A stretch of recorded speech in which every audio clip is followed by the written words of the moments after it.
All right, here's a short video in regards to one of the most basic functionalities within the Full Shop Coolant Health app. And that basic functionality is how do we submit data to it? So our concept is once the list of machines is entered, you simply walk up to a machine, do your fractometer measurement. After you're done, in the example of this Williman machine, is you click on the concentration box, opens up a dialog where you can submit your measurement.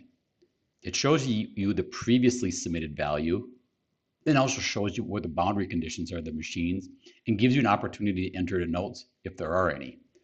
You simply submit that data, and now you have a trend line that you can work from to determine how you're doing on concentration, and it also would alert you of any out of boundary conditions that you might have.